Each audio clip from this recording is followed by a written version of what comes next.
Hello everyone, my name is Professor Christine Joy Simpao. I am here to share with you some of the insights that will help us to become a good Samaritan. And the title for our today's discussion is Am I my brother's keeper? I hope that you're going to stay and listen to the inspirational stories that I'm going to share with you and learn a life lesson that will help us a better person. There are a lot of stories in the Bible that can tell us the answer if we are indeed are our brother keepers. I have chosen four stories that I believe could simply elaborate our objectives of learning for today.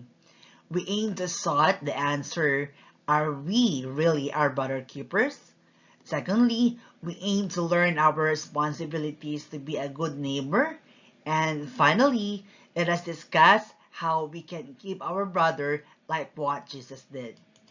The stories that I had chosen are Cain and Abel, Jonathan and David, the Good Samaritan, and I want to share with you some of Jesus' stories that shows how he had kept his brother. And the story of Jesus, wherein he became a friend of Cedar as a role model of how we could be a good neighbor.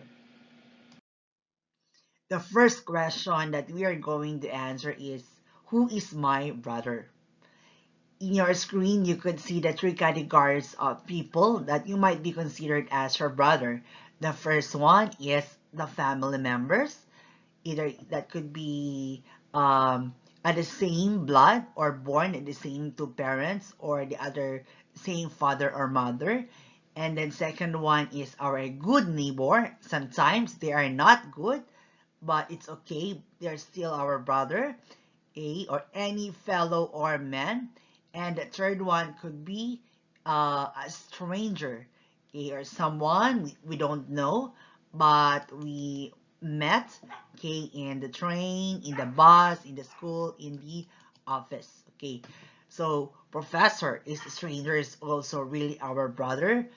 So we will learn from the different stories today on how these three categories of people could be considered as our brother. Our first story is from Genesis chapter 4, verses 1 to 16. It's all about the life of Cain and Abel. Adam and Eve were vanished to Eden after Eve ate from the tree of knowledge. Adam and Eve gave birth to two sons, Cain and Abel. They grew up and Cain farmed while Abel shepherded. And one day, God came down to them and told to sacrifice a lamb to show their appreciation and pray for their sins. Abel's lamb burned up at the altar, while Cain's wheat didn't. Cain knew that God favored Abel over him. He was jealous of Abel and brought that anger into killing Abel, his only brother. Eventually, God asked Cain the whereabouts of Abel and answered him, Am I my brother's keeper? Eventually, God realized that Abel was missing and Cain confessed and finally realized what he actually did and mourned for the remaining of his life. So they are twin. So Cain is and Abel the son of Adam and Eve. So Cain did not give his best offering to God, but Abel, he did it. He gave his best offering. So Cain was very jealous to his brother Abel, and he killed Abel. And then God knew and punished Cain about his sin. So what could be the life lesson that we could learn? So first, we are establishing here who are our brother and are we really responsible to keep our brothers. So the first life lesson that we could see in the story of Cain and Abel is that we could not really please our brothers and sisters, especially even with the family members.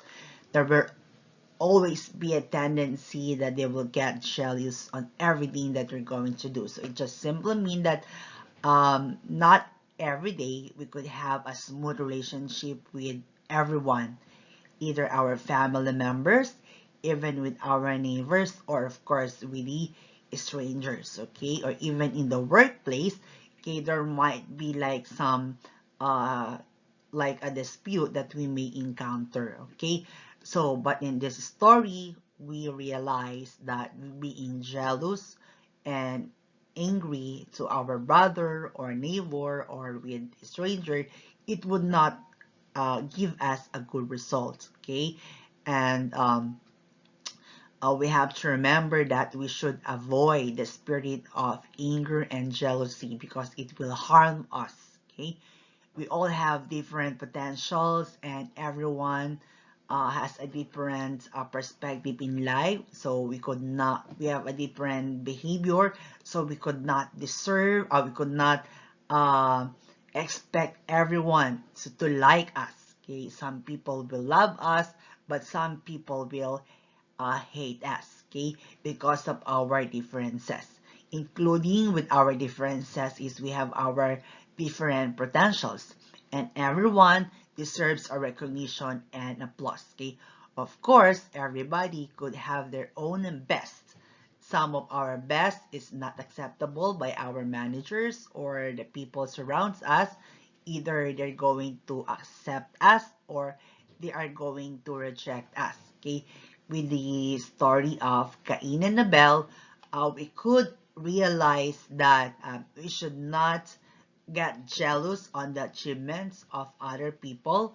We should not get mad to them or angry with them if there will be some differences, okay, that comes along our way. Of course, if we are working in a company or even like in the university, there we will experience that there are times that our best is not enough, okay. uh, what we can do with that is that we just have to do our best next time, okay. And if other people were being recognized, we also have to appreciate, and uh, they deserve a round of applause, okay. And when the time is right for us, we will have our own spotlight to be recognized. With this life story of Cain and Abel, we could realize that brotherhood is not always in a good times to have a relationship. There might be at times that we will argue from one another. Okay, there will be at times that we could see other people develop their skills or they will receive a recognition. It's okay.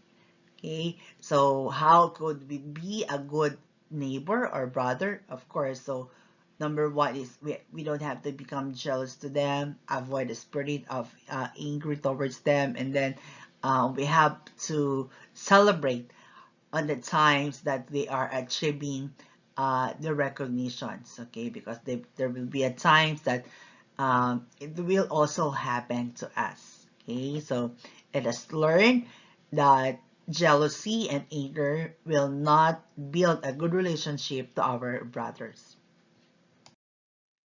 Our second story was about Jonathan and David's friendship.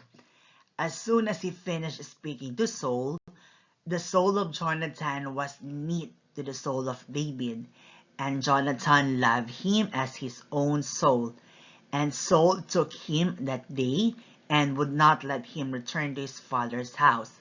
Then Jonathan made a covenant with David because he loved him and gave it to David and his armor and even his sword and his bow, his belt, he gave it to David.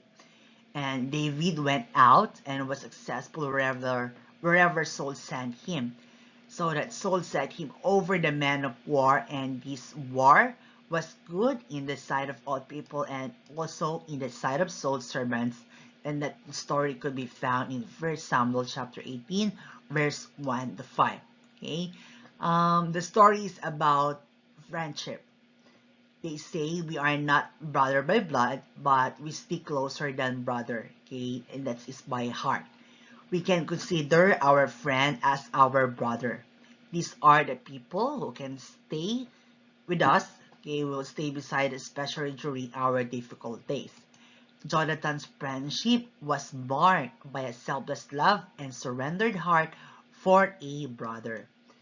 There's there's no other fortunate individual who could find true friendship to other people outside the roof of the house. We can treasure these people who stay beside us no matter what it takes, and they are very willing to extend their hand to support us, to guide us, to protect us, just to prove their loyalty and their willingness to build a good relationship or to build a good brotherhood among us. Like here you can see in your screen, one of my favorite Bible verse is a brother is someone who can be there at all times. Okay, Proverbs 17:17. A friend loves at all times, and a brother is born for adversity. As I had mentioned, we are so blessed if we could find a brother, okay, or someone who could consider as our friend, who is very much willing to give their time, their life, their effort, okay, in good times and in, of course, more support during bad times, okay. In our life, of course, we're all gonna experience a lot of rocky roads. We're going to experience a lot of downturns and crises, but we have to look for a friend who is really gonna be there, or they're not going to give us advice, but just seeing their presence beside us, cheering with us, making us happy in times that we're sad. I could consider that that could be a very good blessings for everyone, and that we could be considered as a good brother, okay. In the same way, if we are fortunate to have that kind of friendship, okay, we also have to consider and qualify ourselves to be a good friend. And how you could be a good friend, of course, you're also extending your care to them even though you will not receive any recognition or reward on the effort that you are giving them, or they are not reciprocating the good things that you are doing to them. Okay, I believe with the saying is that what you sow is what you reap. So if you are really a sincere friend, you had invested a good time, you are sincere with your relationship with them, you are after with their with their uh with their protection, you are after with their benefits and advantages, I think there's no reason that they're going to harm you. Or might be there will be a time that they will fail you, but of course, true friendship will be tested at during bad times. Okay, so if they stay together, they are humble enough to ask forgiveness, and then they still try to build a good relationship. I Because I believe for me, if you really want to offer a good friendship, there's no reason that you're going to create or do something that will harm them or that will make them mad. Okay, that is my principle. If you really want to become a neighbor, okay, as much as possible at all times, okay, you have to be true to them. Your objective should always be their benefits. Okay? You're always after with their advantages. Okay, so if so happen that there will be some dispute, sacrifices could help us to conquer our differences and could help us resolve any of our disputes. Okay, so as long as you're still willing to make them feel good without harming yourself, I think that could be a good characteristics of a real friend. The third story that I would like to share with you is the story of the Good Samaritan. The parable of the Good Samaritan is told by Jesus in the Gospel of Luke, chapter 10, verse 25 to 37. It is about a traveler who is stripped of clothing, beaten, and left half dead along the road. First, a Jewish priest and then a Levite comes by, but both avoid the man. Finally, a good Samaritan happens upon the traveler. Although Samaritans and Jews despise each other, the Samaritan helps the injured man. What is the lesson from this story? Our brother could be a totally stranger. We might don't know them, but if we have a heart to help them, it simply means we can love everyone. He said we must love one another. By stopping to help the hurt man, the Samaritan showed the kind of love we are all called to show. When we reach out in love and kindness toward those people who have no capacity to pay us back, or the world might tell us that they could hate us. Okay, but for this one, we show our love for Jesus and to our neighbor. A lot of strangers are helping other people without asking in return or even without recognition because they believe that simple gesture of generosity could change the world and it could make them a better place. Okay, so like what the Samaritan had been to this person, it shows that even though we don't know them, if our heart is willing to help them, it means that we have a good heart and we can do that to everyone. Okay, and not only like showing it religiously, but of course helping people will give us a good feelings, and I believe that could uh, not just develop our personality of helping other people, but of course we could be a sort of a role model for everyone, that we could be a good neighbor. Okay, remember, it is not whom we are helping, but what matters most is that what we are doing. If we sincerely help other people, even though we don't know them, especially uh, when we go in a different places, okay, and without camera, okay, as you know, in social media, they are doing a lot of experiments about the reactions of people on helping other people on what would be their reactions. And um, I think some of them are doing that for social media, but in general, in the positive perspective, it could be a good message for everyone that with media, with video or without video, um, the purpose of showing that is that we really have to help other people, okay, especially those people who have no capacity to pay us back, or uh, those people who are really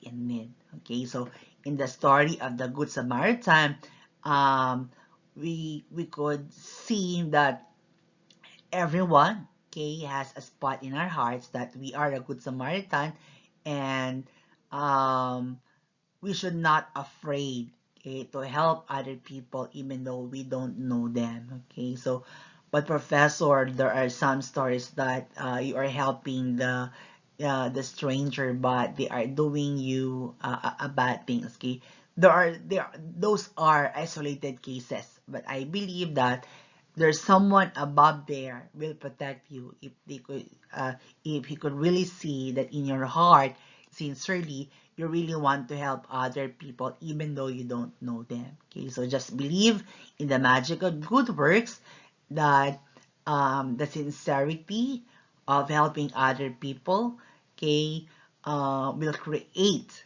okay, a good environment, not only a good feeling, but I believe someday, somewhere, sometimes you will be in that position and you may not know an angel from above or in your surroundings in the form of your friends and also a stranger, it could help you, could reach you, and could help you the same way like you did to other people, uh, like what you did to other people without asking for a recognition or any payback. Okay, so do not get tired of helping other people even though you don't know them. And that could be a one way of keeping our brothers or helping our brothers, or you could say that you could be a good neighbor. Even though we don't know them, we must share kindness to all. We are all fighting a harder battle no one knows. If we receive kindness, we can give kindness. The next slide is a short video clip of a story of a good Samaritan wherein that kindness is really contagious. Please watch and listen. No.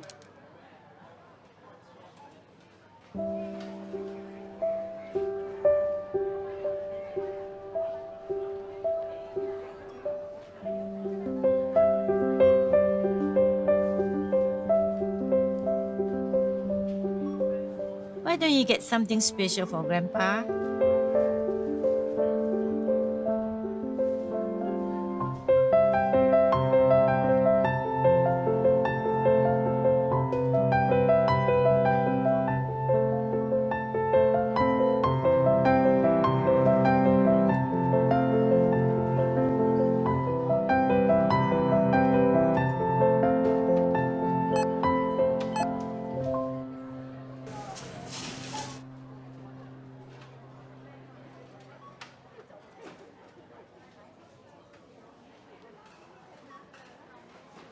I'm sorry. Can I return the cake, please? Sure, yes. I want the cake, please. I won't ask for anything else. Next time, okay? When we can afford it? Last time you said that.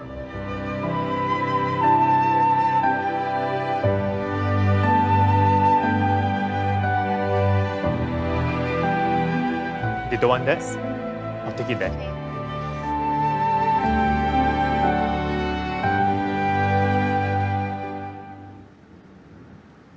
Hey, hey.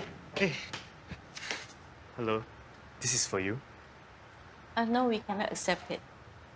Would you please? There's no reason for you to buy the cake for us. Well, when I was 7, my mother wanted to buy me a cake. Mommy, I want this one. But at the counter, we didn't have enough.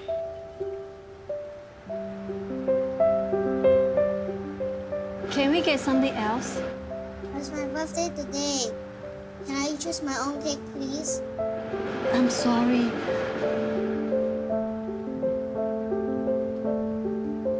Then, there's this man. I've never met him before.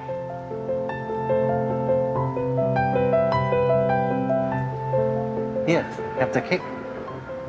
Happy birthday. I didn't know his name. I never got a chance to say thank you. I've never forgotten about him. The man in the queue. Thank you. No, thank you. Can I have your contact number? Let me repay you when we have the money.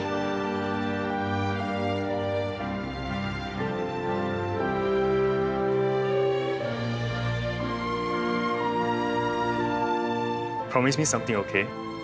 Someday, when you're able to help somebody, you will do it? May I know your name, mister? Well, I'm the man in the queue.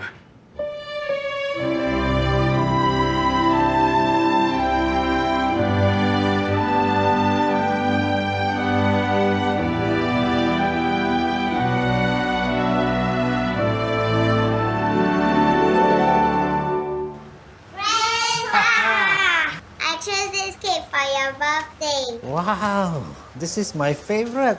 Thank you. Let's go and put some candles. Oh, careful. You shouldn't have spent the money.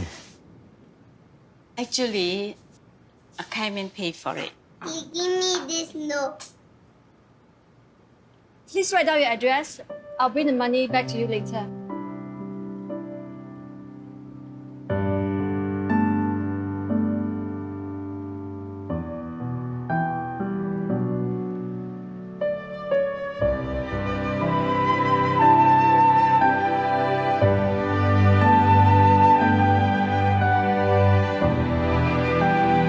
A simple act of caring creates an endless ripple.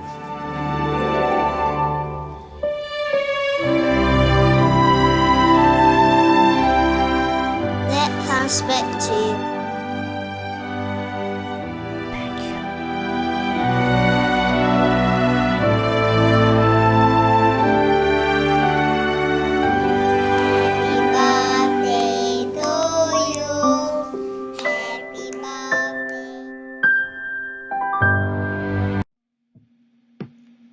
Always remember that act of caring creates an endless ripple. Whatever good things we had done today will be echoed in the future. What you had planted, a good act that you had planted today, it will come back to you someday. The last story that I would like to share is Jesus as our brother's keeper. Jesus became a friend of sinner like Zacchaeus, the tax collector. Jesus came to him knowing that he is a tax evader. Jesus knew how sinful Zacchaeus was, but Jesus believes that through the goodness of God, Zacchaeus could change his way of life. Sometimes it is not important that knowing who is our neighbor is. What matters most is how we could be able to share goodness to them, and that would may inspire and influence them to be a good neighbor also. And they could be good also in everything that they're going to do. When Zacchaeus met Jesus, he had promised that he will return all the stolen money from the tax he collected. If we believe in Jesus, he will keep us. He had loved us no matter who we are. Making Jesus as our keeper will really have a lot of benefits. In the story in the Bible, you could see that Jesus even fed 5,000 people who attended the life parable storytelling in the mountain. He didn't know all of them, but he felt he should feed them. By his gesture, he created a miracle wherein for only 2 fishes and 5 loaves of bread, Jesus was able to feed them. Jesus could be a good Samaritan and a brother keeper in our lives. We can see a good role model in him on how we could keep our brothers. Jesus showed that he could be a brother keeper who will be there to feed us when we are hungry. He could even make a miracle to turn our difficult situation into a flourishing milestones of our lives. He is a brother who never record wrongs. Hebrews 10:17 said that he will never remember your sins no more. This is how powerful Jesus can do in keeping his brothers. He never remembered the sins of Zacchaeus. He never remembered the characteristics of the Samaritan women. He never made any background check of the disciples and told them their weaknesses. He never gossips a story of other lives to other people. He just fed them, showed miracles, friended them, and he even laid down his life for the human race. In the Psalms 19 verse 7, there is no greater love than to lay down one's life for one's friends. We are not required to die for other people just to become a hero. A simple gesture of kindness would really have a big impact in their lives.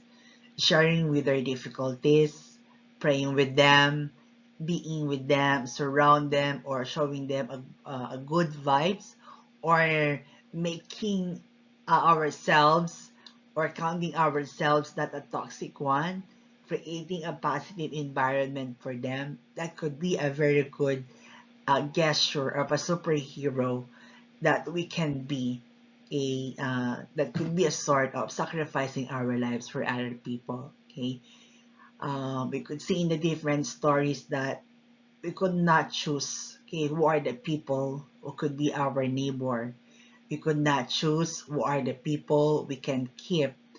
We may not know wherever places, whatever time, whenever time that we could meet a stranger, that could be a very good opportunity for us to show the kindness and goodness to other people.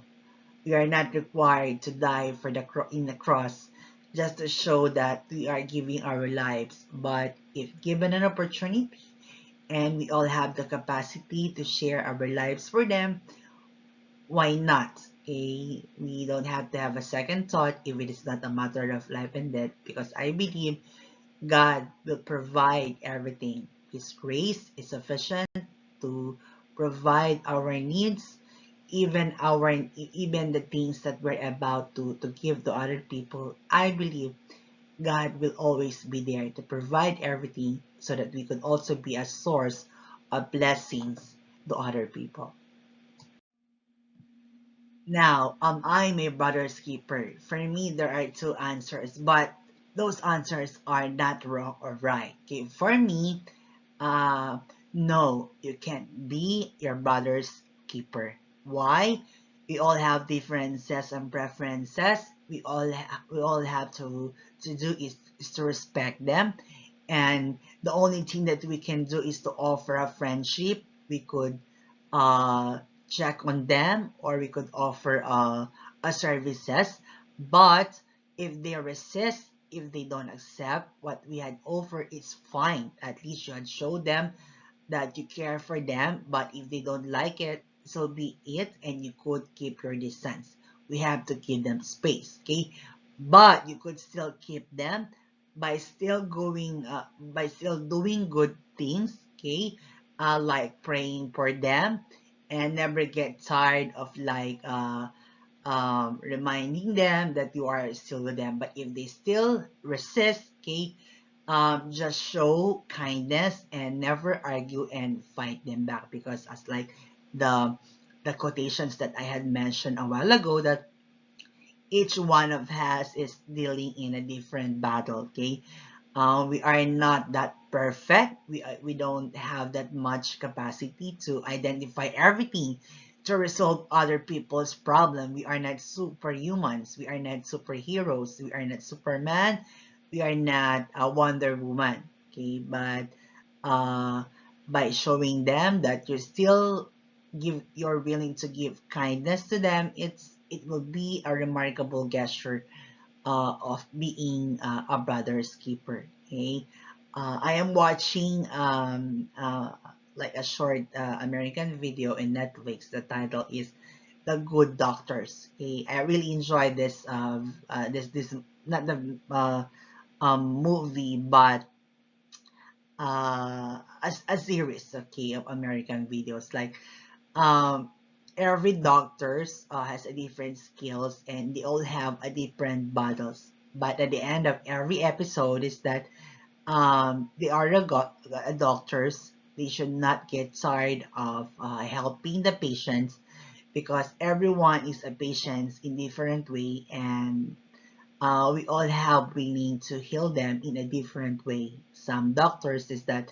um, they just give them space, just pray for them, just be there to be at least to listen to their problem. Okay, there are different ways. You don't have to step on their lives.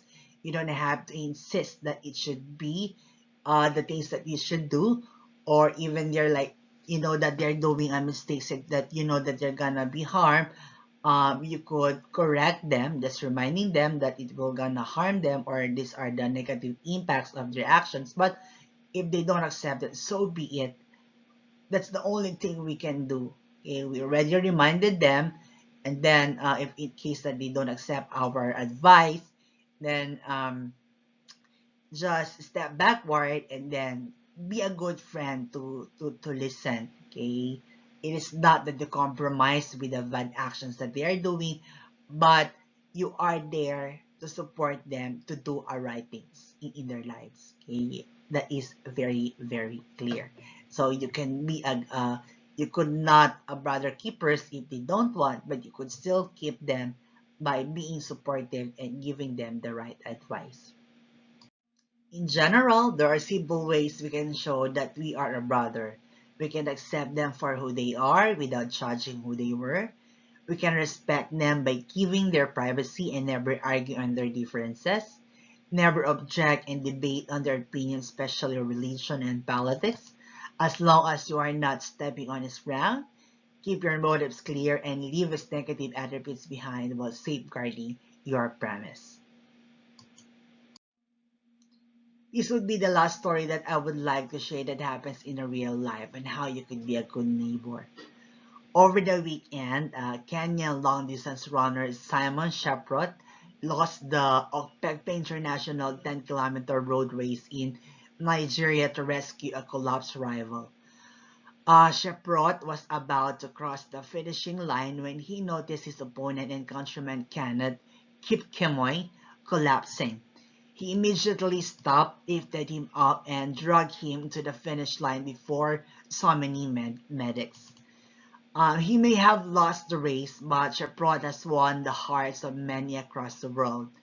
Mostly, the organizers of the competition who hailed him as a selfless athlete and a true definition of sportsmanship. Okay, according to Simon Shepard, running is not war. Running brings peace, unity, and friendship. My dad told me one day, when you're walking and you meet a sick person on the road, help him. Do not leave him. So that was the first thing that came to my mind when I saw my friend on the ground. In our life, it's not about winning the competition. Being a brother is also helping other people to become a winner on their own pace. If they could not do that, if they could not win the battle on their own, you are there behind them to support them, pull them up, and help them to win the race, winning the competition of life. Remember, you don't get to choose your brother. He is God's gift to you as you are to him. We could not choose who will be our brother, who will be the people who will meet, but you could make a choice to make their lives better and to have a good decision that you could be a good neighbor. Thank you everyone. God bless, keep safe, and be healthy.